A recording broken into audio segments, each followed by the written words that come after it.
What got you there with What got you there with Sean DeLaney? Hey, I'm Sean DeLaney, and on this episode of What Got You There, I sit down with Richard Koch, the author of the 80-20 Principle and the new book, Unreasonable Success.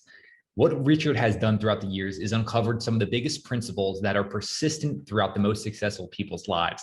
This was a fascinating conversation, diving into Richard's history, his journey, and so many of the things that we can learn from the people that he's studied throughout his life. Richard, welcome to What Got You There. How are you doing today? Great, thank you. Thanks very much for inviting me, Sean. Very good to talk to you. You know, this is the honor is all here. You're someone I've learned a lot from. So we're going to talk a lot about action today, but I'd actually like to start in an interesting place, and that's around inaction. And I know a mentor of yours was Bill Bain, and he had a maxim, which was don't let action drive out thought. And I want to know, why was this maxim impactful for you?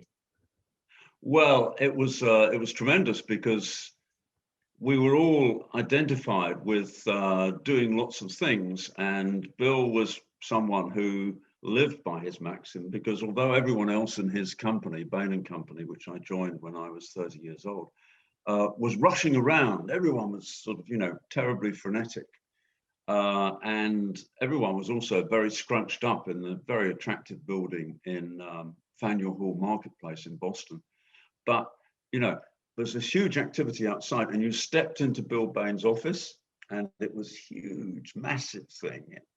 There was baseball and basketball memorabilia on the walls. It was a really luxurious office, and there was no one in there apart from Bill, and it was absolutely massive. And he was in a Zen-like calm, which is very easy to do if you're the boss and you've got hundreds of people doing at your beck and call.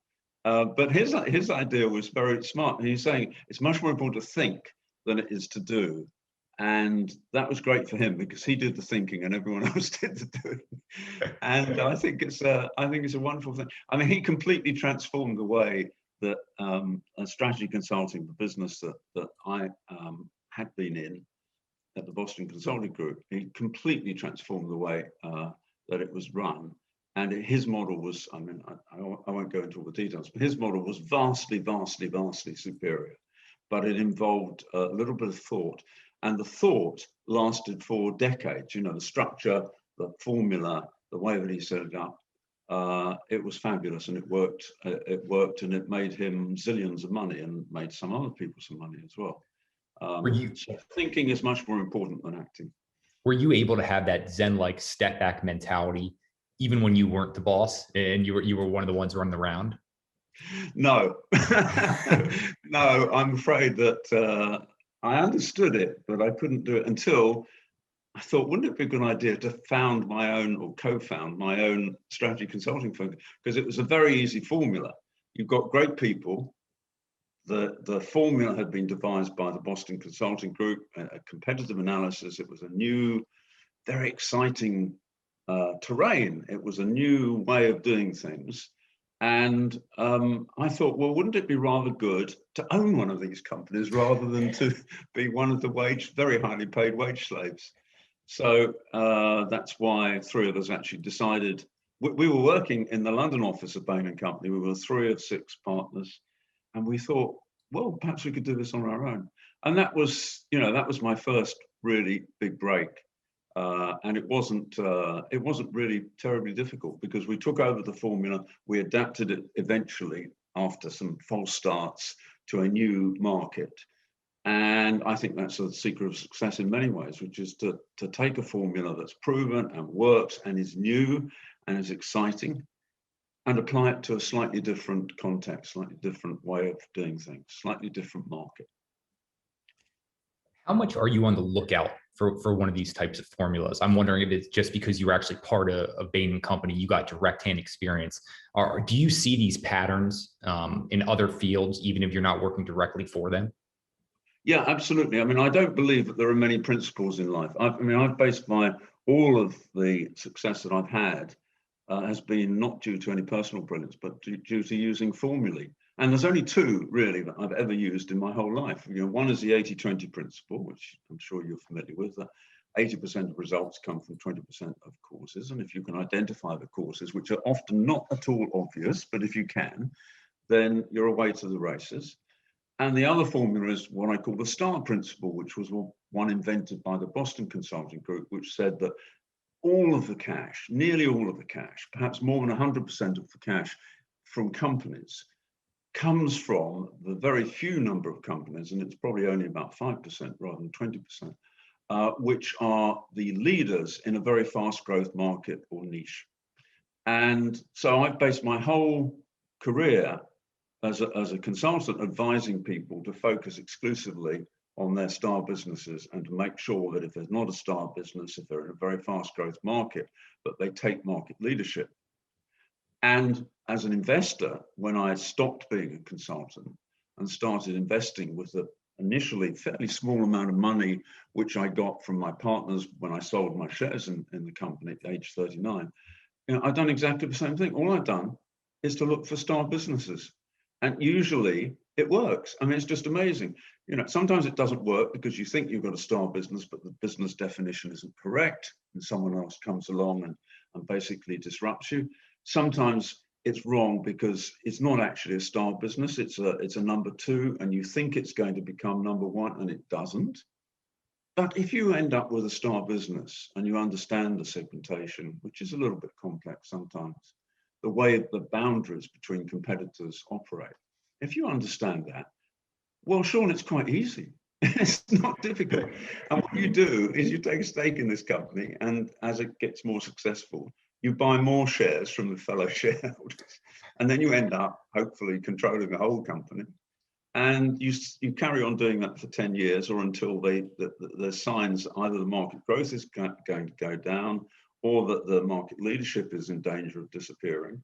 And then you sell the company. And what could be easier than that? Richard, it almost sounds like you took that Zen-like approach, were able to step back. It was very simple, what you were able to analyze and assess, and then it makes your decision-making that much easier. Yes, I mean, as I've gone on, as I stopped being a consultant, I have acquired Zen-like calm myself. Very often, I sit on my fish pond and think, and I can do that for about half an hour, and then I run out of thoughts, and then it's time to go and play tennis or take a bike ride or talk to people or do anything else that I want to do. So I don't think it's very difficult, Sean. It's easy. You mentioned some of those things you do. I view them as these non-negotiables that you almost do every single day. Are there any of those you've done consistently over the years that you just think are tremendously valuable to your overall success and life satisfaction? Well, I don't know about success, but certainly satisfaction. Yes, I exercise for a couple of hours each day. So either I go for a cycle ride, or I play tennis, or sometimes I walk and go hiking. Sometimes I swim in the ocean if it's nearby. But it's in the diary. It's 2 hours. Sometimes it's longer than that, and that's it. I don't move telephone calls. I just keep that as inviolate. But actually, Sean, it's better than that because most of the other things which are in my diary are things that I really enjoy doing. So it's not. I don't really need more than one non-negotiable. And in fact, the really non-negotiable thing is to have time to think and to enjoy what I'm doing. Time to think, except for when you've got to jump on the call with me to discuss some of this life success. You mentioned a few times now in the diary. Is this a physical diary you keep and are jotting these things down in? Yeah, I'll see if I can wave it at you. Yeah, here we go. What you would call a calendar, I think. This thing here. Yeah. So anyway, basically it's what is it? What brand is it? Moleskin. Yeah. So it has a page here for the days, and you can see, at the moment I'm doing lots and lots of interviews, but generally, if I go forward, this is March. You see nothing there. And a lot of time to think. Then I write down what I'm going to do each day, which is 1, 2, 3, 4, 5. Never very complicated. And then that's it.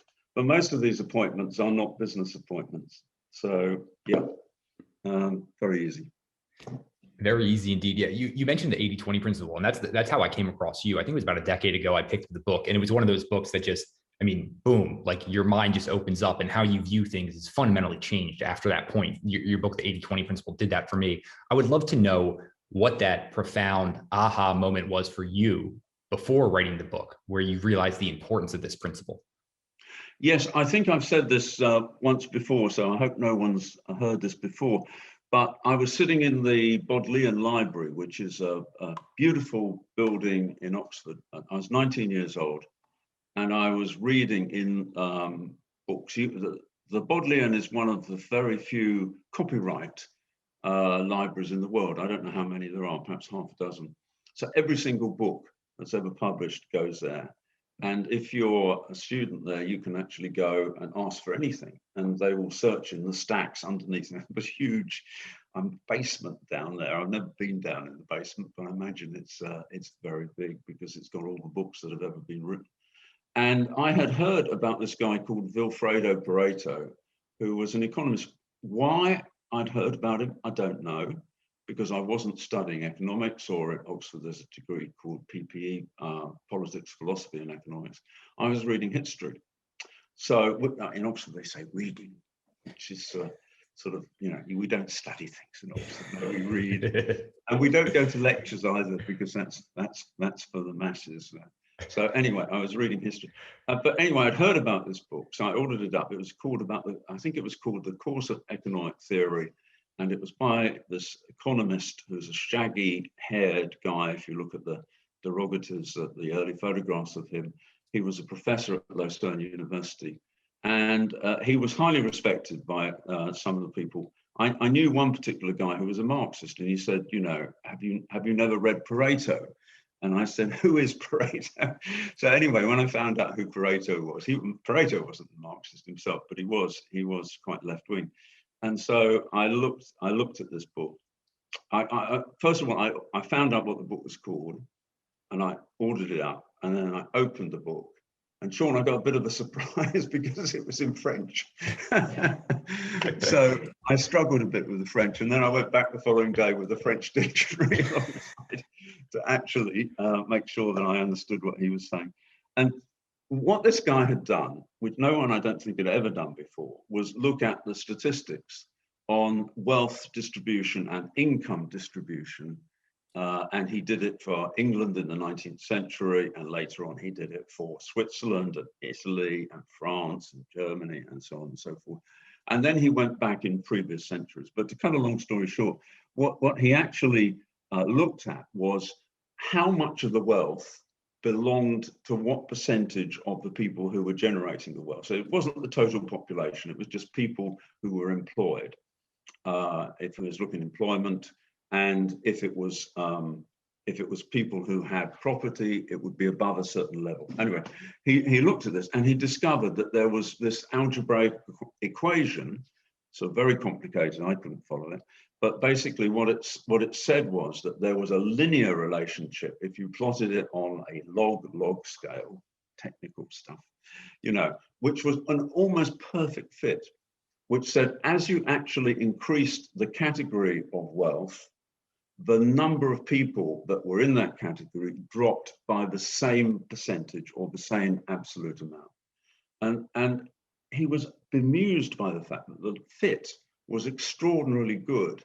Now, nowadays we draw graphs of these things, but in those days they actually stuck to the algebra, but they had worked out how to look at the goodness of the fit.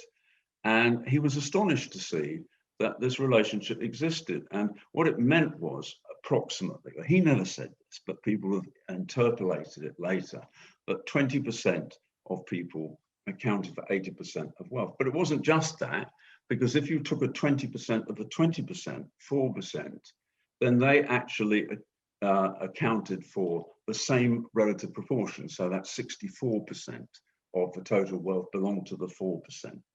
And so on and so forth. And every country and every nation that he looked at was almost exactly the same. And he thought it was magic. He thought, now, what do you do with this?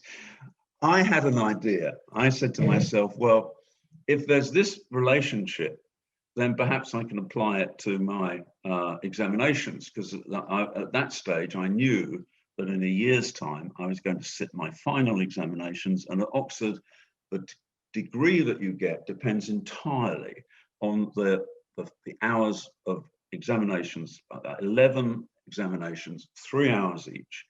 And you have to sit down and write these. And then they take them away, they read them, and then they tell you what class of degree you've got. Well, I was bemused by the fact that there were lots and lots of questions on these exam paints. I actually got the previous 20 years of exams. And what I did was to find out what were the 20% of questions that had come up most often. And I discovered in each paper, there were 5 or 6 questions which had almost with 100%, not 80%, with 100% reliability, sometimes 95%, had actually come up. So if you were studying the European history in the 18th and 19th century, there was always a question about the French Revolution. And they asked the question lots of different ways, but basically it was always what caused the French Revolution. And then there was always a question on the origins of the First World War, because that was a great source of controversy and dispute. You know, was it imperialism? Was it German aggression? Of course, it wasn't the English being slightly shirty or anything like that. Oh, no, whatever it was, there were explanations of that. And of course, that tested the way that you would analyze things and the concepts and all the rest of it. So it was got quite good fun answering. So what I did was to select 6 questions for each of my 11 papers. And I mugged up on those questions, Sean, to the extent that you could possibly do. And I looked for obscure quotations, preferably in a foreign language I didn't speak, which I would then learn to get absolutely perfect, putting the accents in the right place and all that sort of stuff. And then for the rest of the vast amount of subject, I didn't revise that. In fact, I didn't know in many cases anything about it. I was betting that that at least 3 out of these 6 questions that I had mugged up on would actually come up. And you know what happened? It did. They did. It worked perfectly. And I got one of the very best degrees in my year in history. I think it was the second best that anyone had ever got, and everyone couldn't believe it because they didn't think I was that interested in history, or I was that learned or whatever, and I wasn't. So that was how the 80-20 principle started me off, and then after that, I've been applying it to everything, and there's always something which actually explains why success happens. I've always believed in looking for, and one of the constant themes is I've always been interested in 2 things: money and success. You know, how is it that you make more money, and how is it that people become very successful? Often I've noted that the people who become very successful don't really deserve it, or they don't seem to deserve it, because they're not cleverer than other people. They're not ostensibly smarter than other people. They don't work harder than other people. They're not even more well connected than other people. Why is it that some people who, basically achieve fantastic things manage to do that, and the other people don't? And so, in my most recent book, Unreasonable Success, it's called Unreasonable Success because, firstly, it's incredible how successful some individuals can be relative to the vast number of people that there are in the world. Secondly, it's unreasonable often because it isn't achieved by analysis, it's achieved by some kind of intuition or imagination that the people have. And it's unreasonable because these people, in a sense, don't really deserve it. And so, what I did when I was writing the book was to try and identify, like Mr. Professor Pareto might have done if he had been interested in using his concepts to write books, tried to identify what were there any common themes. And I took 20 people who had been very, very wildly successful in completely different areas. Madonna was one of them, Paul of Tarsus, so-called Saint Paul. I hate to call him a saint because saints sound stuffy and established, and he was anything but is in it, and Jeff Bezos is in it, and Steve Jobs is in it, but not just business people. So John Maynard Keynes, probably the most successful economist of the 20th century, is in there. Albert Einstein's in there. Marie Curie is in there. The entrepreneur Helena Rubinstein, who invented cosmetics, and so on and so forth. So Bob Dylan's in there as well, because I quite like Bob Dylan's music, because it struck me as extraordinary that he should be so successful when he couldn't sing, and so on. So I looked for, are there any common traits of these 20 people? And I started with a long list of 50 possible traits, and I ended up with 9 that they all had, all of them. And then so I wrote the book around that. And, you know, there were 1 or 2 surprises there, but there were 9 characteristics. And I thought, well, you know, I'm always looking to try and make things easier for myself and easier for other people by cutting out the vast swathe of stuff that you don't need to do. Like, I didn't need to know 60 answers to 60 questions in each of the exams. I only needed to have the answers to 3. And so I took 6. So if you know that certain things are very important, then you just tick them off. Have I done that? Have I done that? You know, and so on and so forth. So my theory, which is, it's just a theory because I haven't proved it yet, is not only that it applies to these people, but it can apply to anyone. That anyone can be successful if they master these 9 particular attributes. Some of them are strategies, some of them are attitudes, some of them are particular sort of skills, but none of them are particularly difficult, or none of them are difficult to understand. So anyway, that's my latest project, is to try and see whether it works in practice. And so I'm constantly finding people who have not yet been successful and using them as guinea pigs, and trying to say to them, we'll go through these 9 things and see whether you can master them. And I'm in the middle of doing it, and it's absolutely fascinating. Results, results not yet determined. So believe me, we're going to dive into some of these 9 landmarks of success. But one of the parts and points that you bring up, which I just love so much, is because I've seen it myself, when I cut out all of the clutter and can really step back and I've left less decisions to make, that's when my clearest thinking happens and my best decisions are made. So when I feel like I'm moving around too much, that's when I know I've got to step back. So I love hearing how that's factored in for you. But what I thought one of the most exciting finds in your new book was that the way we position ourselves for success is far more important than our talent and competence. And I would love for you just to expand on this. Yes, it's not ability. It's actually, it is focus. It is having had a particular set of experiences. And it's actually something, let me take a couple of the things which are most important and talk about the way that not many people really think that they're important. One of the things which I discovered was that the ability to thrive on setbacks was much more important than avoiding setbacks. In fact, setbacks in careers turned out very often to be the starting point or the prelude to actually having remarkable success. So I mean, I'd take an example like Winston Churchill. Everyone thinks Winston Churchill, you know, fantastic orator, you know, basically eased his way into number 10 Downing Street and then managed to get the world to defeat Adolf Hitler. Well, the last half of that is right. But actually, throughout most of his career, Winston Churchill was a dreadful failure. Most people, when they have one setback, give up. Basically, they retreat, wounded. Some people do it after 2 or 3.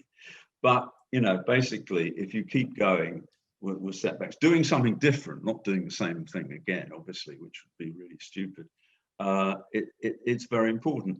And so just understanding the value of setbacks, because they give you feedback and they tell you this particular path is not the way to go, is very useful.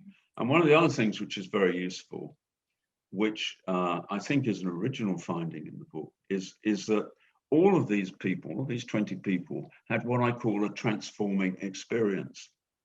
And a transforming experience means that you join a company or a group of people or a social movement, or you go somewhere or you do something, where when you go into the experience, you're one person, and when you come out, Sean, of the experience, maybe a year later, maybe much more than that, you are a different sort of person, because you've acquired some very important, rare knowledge in the process of doing it. And all of these people had transforming experiences. So, of course, they didn't plan their transforming experiences. Some of these transforming experiences were very unpleasant. For example, one of the people, Viktor Frankl, was sent to Auschwitz and other concentration camps by Hitler. But that proved to be his transforming experience. Other things were very unpleasant. Mrs. Thatcher, Margaret Thatcher, is in the book, and her transforming experience was when Leopoldo Galtieri, the fascist dictator of Argentina, decided to invade the Falkland Islands. She said it was the worst moment of her life. Actually, it was the making of Mrs. Thatcher and the making of her government. She was about to be thrown out of government, but then she lasted for quite a considerable time, and she, in her own view, had transformed Britain by the time that she left office. People might disagree with that, but my definition of success is that people achieve something which is really surprising and which they really wanted to do, and that's certainly true in her case. So if you know that a transforming experience is important, then perhaps you should think about, have I had a transforming experience? And if I haven't had a transforming experience, what kind of transforming experience might be available? And I'm not suggesting that people should necessarily try and plan their transforming experience, but they should be aware of opportunities that come along. Opportunity is very often muffled. You know, you hear a very faint knock on the door, and the question is, are you listening? You know, is it likely that you're actually going to hear that? And then you might think, well, perhaps this could be my transforming experience, or it might lead to my transforming experience. But so I'm trying to move the odds in people's favor by saying, well, what's important to do? And then if you haven't checked it off, then be aware that if you really want to be much more successful than you deserve, this is what you need to do. You bring up what Margaret Thatcher said about this was the worst point in her life. And I feel like in my own life, some of the most difficult times in the moment seem unbearable, and that this will be the worst thing. I won't learn from this at all. A few years advance hindsight, you're able to look back, and some of those most important moments were the most difficult in the time. That's something I know I've seen. I would love to know, though, any setbacks that you think led to transforming experiences for you? Yes, I got fired by the Boston Consulting Group. So when I was 25, I went to work for them, and they gave me this idea that I founded, you know, the ability to make money on, you know, the STAR principle. They actually, you know, gave this to me, and I thought it's wonderful, and I believed it perhaps more than any of them did.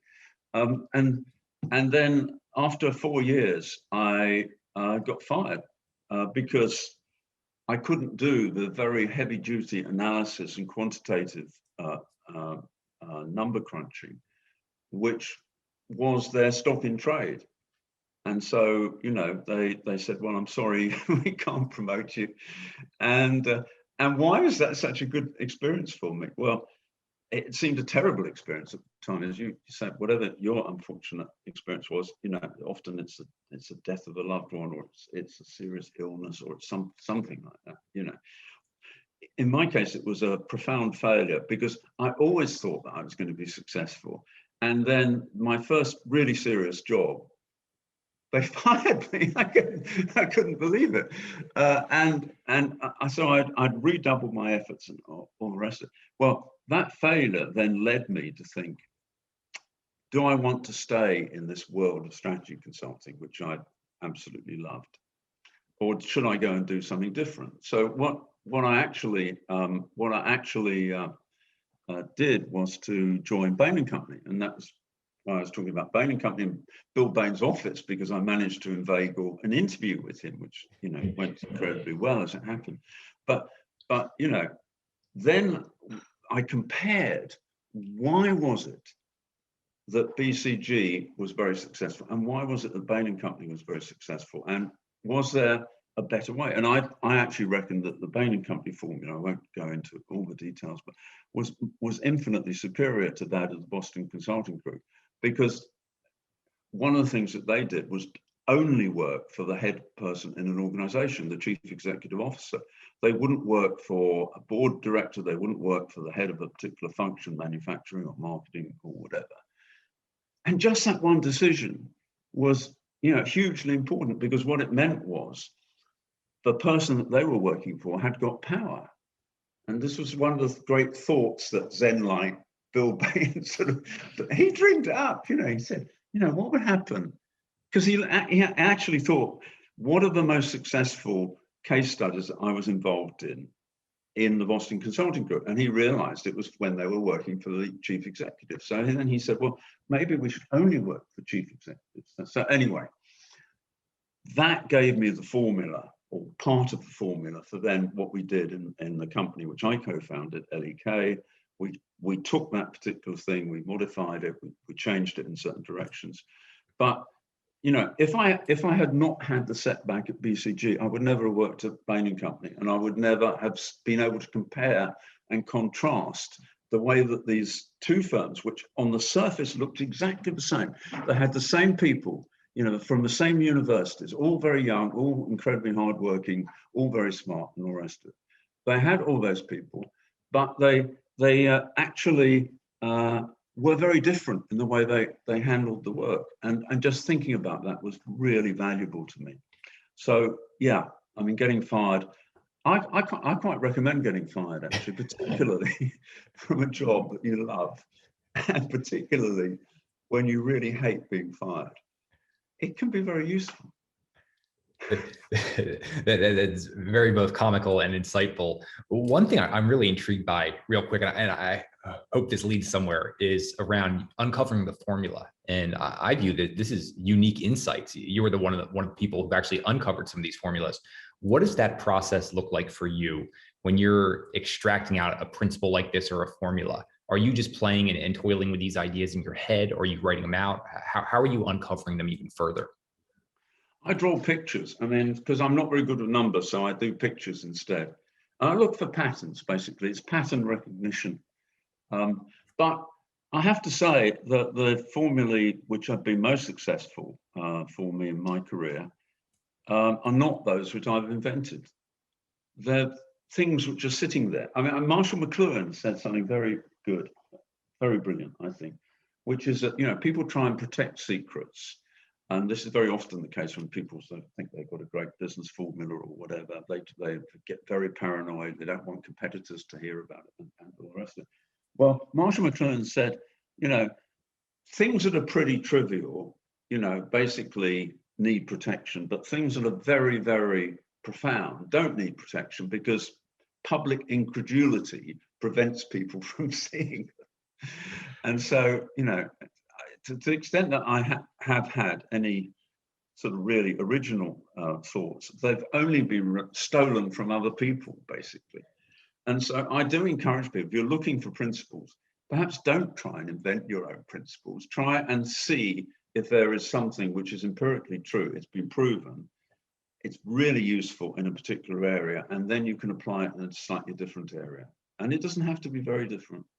So taking other people's formulae, I think, is well, it's easier, and probably it's better than what I would have invented anyway. So yes.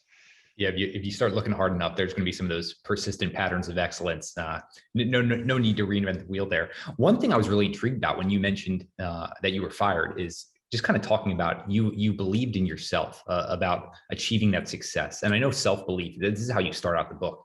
And I would just love to know how you found the people in the book, how they developed that self-belief, or was this something they were born with? No, it wasn't something they were born with. There were actually three people. Only three people in the book were born with this sense of overweening self-belief, despite evidence to the contrary. One of them was Winston Churchill.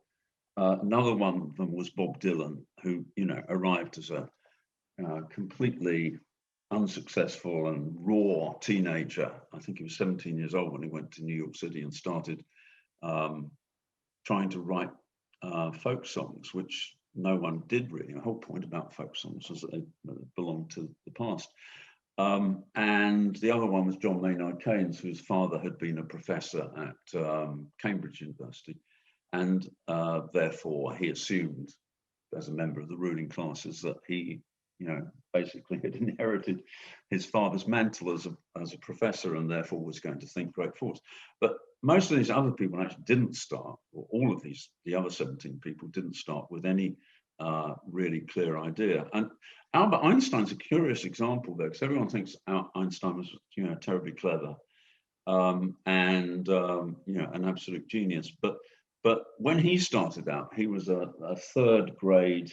I mean, that was an objective description, patent office clerk, and what he did was to think about some of the big issues, and then he read everything that any person, quantum physicist, anyone playing about with mechanics, quantum mechanics, at the very end of the 19th century was thinking about. And then he basically had, this sort of, absolute insight about the nature of time, and that time was not absolute, and so on and so forth. But he didn't start with any great self-confidence. He couldn't get into the best university in Zurich. He ended up going to the Polytechnic, which wasn't very good, and he graduated at the bottom of his class. And one other thing which was very surprising was that he couldn't do, and I identify with this because I can't do it either. He couldn't do what in English we call mathematics, and in North America is called math. You guys talk about maths, don't you? We talk about maths. Anyway, he couldn't do sums. He couldn't do arithmetic.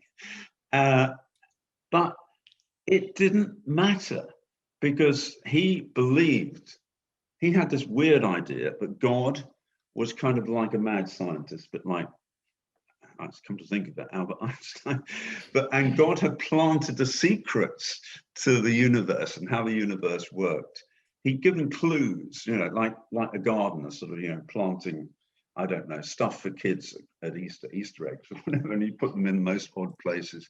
Well, that's what he thought God was. He had this, it wasn't a particularly religious view of God. It was a God as an intellectual, really. But he was quite sure that the clues were there and that he could find them. And so, having thought of one of those things, and having written this paper about the relative nature on absolute nature of time, which he wrote in 1905, and he managed to get that published. And some of the best physicists in Europe sort of wrote to him and said, I was very struck with this paper. Well, obviously, if the best physicists in the world are saying you've written a very good paper, even though no one had ever heard of Albert Einstein, he had no qualifications whatsoever. He hadn't studied at any senior level. He'd just done an undergraduate degree and had not done very well at that. But when people give you a bit of credit for that, and they are the most famous people in their field in Europe, well, naturally, it would go to your head a little bit. So he started from this weird view of what God was doing, and then he came up with an idea, and then he gradually became incredibly self-confident, and to the extent that he was very unusual for a scientist, because he never tried to prove anything. He never got involved, and this is another way, perhaps reason why I identify with him. He never tried to do experiments. He never actually tried to prove the thesis that he put forward. And it actually took, I think, another 17 years or something like that, when there was a partial eclipse of the sun, etc., for people to take his theory and prove that the numbers actually worked. But he said, people said, well, Albert Einstein, you must be amazed that you've been vindicated, and that everyone said it wouldn't work, and it's worked. And he was, and he was quite, he was humble, but he was arrogant at the same time. And he just said, well, of course, I always knew that it would work. So that is extraordinary self-confidence. You get confidence very often from a sense of self-doubt as well. I mean, you can see this in the case of Steve Jobs. But the most important reason that he was successful was that he was adopted, and he had a view of his adoption which meant that he was abandoned by his natural biological parents, that he was taken in by some very, very smart people who were his real, well, not his real, but his de facto parents, the people who adopted him and loved him and thought that he was wonderful, and so on and so forth. So he was special, but he was abandoned. And he always had this sense of profound self-doubt. And the way in which that manifested itself, Sean, was that he wanted to control everything that he did. And so whereas, Bill Gates was quite happy to do software and other people to do hardware, for Steve Jobs, he needed to control the whole process end to end. So in other words, he wanted to do the software, but he also wanted to do the hardware as well, which makes it hugely more difficult. But he saw the product as kind of like an extension of his own personality. And because he had this feeling of inadequacy, he had to prove that he could produce, or his team could produce, because he himself was absolutely hopeless at, he couldn't, do software, write software for toffee, whereas, Bill Gates was an absolute dab hand at it. But he knew what he wanted to do, and he could describe it, and his team would then produce it. But it came partly from a sense of inadequacy. And I can identify with this because, when I was very young, they thought that I was backward and that basically I was never going to do anything. So I invented in my own mind a winning scenario where, what I was going to do was to become, very rich. And it was completely absurd because my parents didn't have any money and they didn't have any interest in having any money and all the rest of it. But I invented this sort of mythical future to compensate for quite a barren existence, where, my sister wouldn't talk to me, they thought I was stupid and so on and so forth. So very often self-doubt can contribute to self-belief. And as long as you can compensate, as long as you can, at one level you don't believe in yourself, another level you can believe in yourself. And the tension between the two sets up a challenge. I mean, you've probably seen this in athletics and sport and all kinds of areas, that it's the people who actually haven't had the advantages, and it's often the people who are not expected to succeed who create this tremendous motivation inside themselves. So self-belief is not a simple matter, but I think the reason that most people don't acquire self-belief is that they don't want to do anything enough. So if you want to do something enough, you've got to create the task force. You've got to somehow acquire this belief in yourself. And I'm absolutely convinced that can be simulated, that it isn't something that you're born with, to come back to your question. It's something that you can teach yourself, but actually other people can teach you as well how to acquire self-belief. Because self-belief is not something that you get in the abstract. It's something very concrete. You don't believe, oh, the stars are lining up for me and, I'm going to be very successful. You can only be very successful at something. And I think the first step to self-belief is identifying what that something might be. And that's another one of the 9 things in the book, the 9 landmarks, which is having an idea of a breakthrough achievement. Only one in your whole life. That's all you need. You have loads and loads of time. But if you can think of something fantastic that you might achieve, which would change the world in a way that you want to change the world, then you're hugely advantaged against the other people in the world, the vast majority, the 99.99999% of people who never actually think about what great achievement they might make. And once you've got a goal, it's so easy then to work out the steps to implement it. Maybe it doesn't work out, so then you get another goal. But it's all about ambition. It's all about the strength and the drive and the sheer preposterous arrogance that you can invest to have that ambition. And the reason that most people are not successful, and the reason that most people don't acquire self-belief, is that they don't really want to. It's going to be very hard to accomplish any type of great success without at least striving for something. That's what I love. That great point you bring up, and then around self-doubt and self-belief. That tension there, it's always there. One thing that keeps popping up, and you mentioned earlier about your ability to pull out patterns, a pattern that seems to keep popping up here. You mentioned the need to do it for yourself, around how Steve Jobs operates, and then even for yourself. I'm wondering how you view that marrying of being able to understand who you are at your core and where your talents line up. I know this is kind of an open-ended question here, but how important is that, understanding who you are, what your unique personality is, in alignment with what you're able to accomplish? I don't think you actually need to have that. I mean, I think very often it happens to you because of experiences and the way that you react to experiences. I mean, there's a little story in the book which I like telling, because I think it's emblematic, and many people just sort of don't have this kind of experience, and they don't think anything of it, and it doesn't go anywhere. But I think it can go somewhere. When I was 9 years old, I had a very humiliating experience. My parents and I went to see my Auntie Louise, the brother of my father, the sister of my father.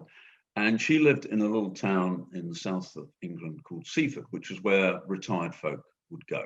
So, you know, it was a nice little seaside town, nothing very exciting, nothing ever happened there. But we went to visit my Auntie Louise, but we were terrified, all three of us. In fact, my sister was so terrified that she refused to go. And my parents were terrified. They weren't terrified of my Auntie Louise. They were terrified of her live-in companion, because she'd actually achieved something in an age which was quite difficult to achieve. She'd become quite a senior civil servant, so member of the British bureaucracy, which advises governments.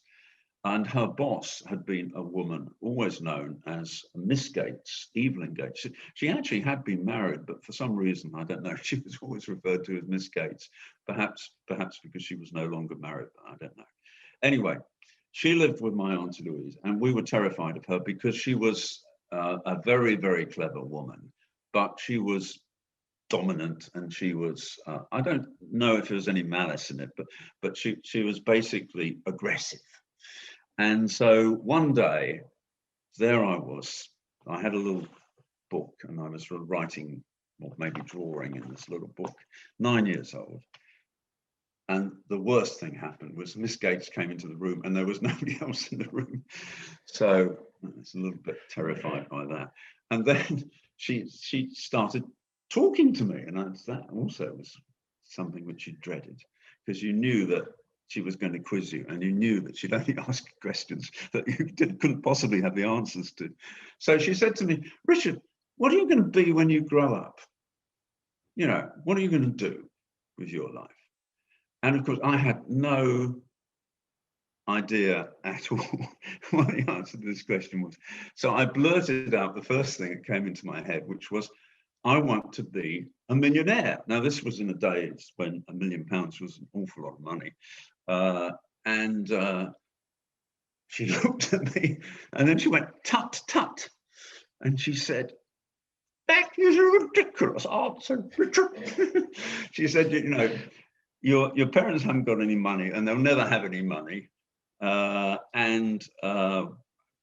you can possibly think that you can become a very wealthy person, given your modest background, is ridiculous. So why don't you think of something more realistic? So what are you going to be when you grow up?" She repeated the question, and then I repeated the answer because I couldn't think of anything else. And by this time, I was getting quite petulant too. And I said, "I want to be a millionaire." And then she said, "Absurd," and she flounced off. You know, she went off in a flurry of skirts, as I seem to remember. Anyway, so that was that. And you know that most kids would perhaps say, "Oh my God, I said something stupid, and now Miss Gates is going to tell Auntie Louise, and she's going to complain about it to my parents. Oh dear, I've made a mistake. But my reaction was completely different. I said, right, I'm going to become a millionaire. I'm going to prove Miss Gates wrong. And I think very often that's the way that things happen, that there can be something totally unfortunate or accidental or humiliating in your existence, and it just depends how you react to it. And that kind of, I think at 9 years old, I was a real blob, and had very almost no positive attributes at all. But one thing which I did acquire as a result of that was obstinacy and focus. So I wanted to, and I kept thinking, how am I going to prove Miss Gates wrong? I'm going to. So when I was 13 years old, I started a company selling stamps to schoolboys and stuff like that, which I would never ordinarily have done. But I just thought, well, I'll make some money out of that, and I did make a little bit of money, but it wasn't wildly successful. And so I was always thinking about, how am I going to do this? How do rich people become rich? If they didn't start with money? And so perhaps it's just asking questions and being curious. I think it's very important that people are curious, and it's very important that they think. I would never have dreamed that up myself, that I want to be rich, if something like that, which I thought initially was very unfortunate, hadn't happened to me. So I think it's just the way that people react to circumstances and look for cues, perhaps, sort of hints from the universe, if you want to be mystical about it, or from bloody-minded people, if you want to be very practical. So it can arise any way you like, but it's your interpretation of experience and being really serious about what you might possibly want to do. No matter what your thoughts are around that, having your eyes open, looking for any of these things that the universe is putting out there definitely won't hurt. I am wondering how you developed that intuition of yours. I know that's something you bring up in the book, even of some of the other people. How did this intuition for you develop? Well, all of the stuff which I've read about intuition suggests that it comes from knowing an awful lot about very little. And if you look at that and think about what works and what doesn't work, then you can develop useful intuition. I don't think intuition, again, is a sort of generic thing. I think you can only have intuition about something very narrow. So, later on, when I joined the Boston Consulting Group, my intuition was always about why is it that some companies become so much more successful in a very narrow area than other companies. And so, my process of doing it was to develop theories about, well, was it because they were brilliant managers? Well, I don't think so. How do you measure a brilliant manager anyway? I decided that I certainly couldn't tell who was a brilliant manager. Brilliant managers are managers who succeed. And by definition, that they've always been destined for success. And, it's just ridiculous, because any successful person, it's like horoscopes. You can always find reasons why, they were very successful. And as human beings, we're very good at dreaming up reasons where none exist, perhaps in many cases. So it's actually taking a narrow area and getting as much experience of that as you possibly can by looking at people who are in the area, who's successful, who isn't successful, why might they have been successful or not successful, does it apply? And asking those questions, will eventually lodge in the unconscious mind, and you might have an idea that, the reason that you can be successful in area X is because person Y had done it in a completely different area, and you've been thinking about that. So I think intuition is, I wouldn't say it's something you can train, but you can feed it. You can feed it with lots and lots of questions and lots of experience. And all the creative people that I've ever met have been extremely curious. It's not like they sort of sit down and try and dream up a brilliant idea. It's that, again, the universe provides that idea, but it needs the raw material of actually having thought very seriously about lots of those things. Richard, I love having this conversation. I could do this for hours. Great conversations, I think, is one of my favorite things about life. I would love to know, though, is there anyone throughout history, dead or alive, just not a family member or friend, if you could just spend the evening having a great conversation with, who you would love to do that with? Oh, I think that's quite easy. And so, of course, it's someone from my book. The person is Paul of Tarsus. And the reason I find him so fascinating is, well, he didn't start Christianity. He took over what was a failed Jewish cult that Jesus Christ had been sort of, notoriously unsuccessful. He'd appeared to be very popular. He was a faith healer, very successful faith healer, but he was caught up with whether he was genuinely a political zealot and opposed to the Romans, or whether that was just something that other people projected onto him. We never know. But anyway, he got crucified. So what then happened was that Paul was a persecutor of the Christians, the early Christians. And then on the road to Damascus, so the legend goes, and one never knows in truth in these things, but he saw a vision of the living Christ. And he describes this 2 or 3 times in his letters to various churches. And he said he was caught up into the third heaven. Well, the cosmology of the time was that there was a first heaven, which was quite nice. There was a second heaven, which was even nicer. And there was a third heaven, which was God and his angels, basically, and no one else was allowed in apart from, well, that's just the angels, I suppose. And so Paul had this experience, and he thought he knew the mind of God. And then he came up with the idea of a suffering God, basically. I mean, Jesus was sort of, but God could suffer. And he came up with all sorts of other wonderful ideas, which were all about, in my view, human freedom and creativity and individuality, and also equality. He came up with a wonderful line which said, there is no man or woman, there's no slave or free, for we're all one in Christ Jesus. So, equality of sexes, equality of classes, equality of people who achieve stuff and haven't achieved stuff, successful and unsuccessful people. So Paul had created this wonderful vision of Christianity, which I just think is fabulous. I mean, it's certainly not evident if you look at, for example, the Catholic Church. And I'm absolutely convinced that neither Jesus nor Paul intended to found a religion. So what I would have liked to do was get hold of Paul in his last days in Spain. Some people say he was in Spain. Some people think that he was in Italy or whatever. And I'd like to ask him, do you think you made a mistake? Because here you came up with these wonderful ideas, but they're being formalized, and they're being formalized in a way that is almost 180 degrees different from the concept that you had. And I'd just like him to say, was he happy? Was he happy? Did he die happy? Was he about to die happy? Or did he think he'd made a mistake? And I just think, because the guy was so creative, and he was, he wrote very elegant Greek. Apparently, I can't read Greek, but classical Greek. It's fantastically beautiful. And he wrote that wonderful bit in 1 Corinthians 13 about love and, love, hope, charity. The greatest of these is love, and all the rest of it. A real poet, as well as a real organizer, as well as someone who thought deeply about the most important issues.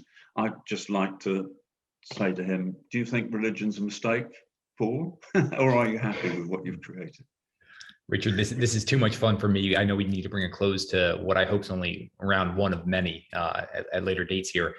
But where can we keep the listeners connected with you? I know we're going to have everything linked up in the show notes, but any place you want to direct them right now?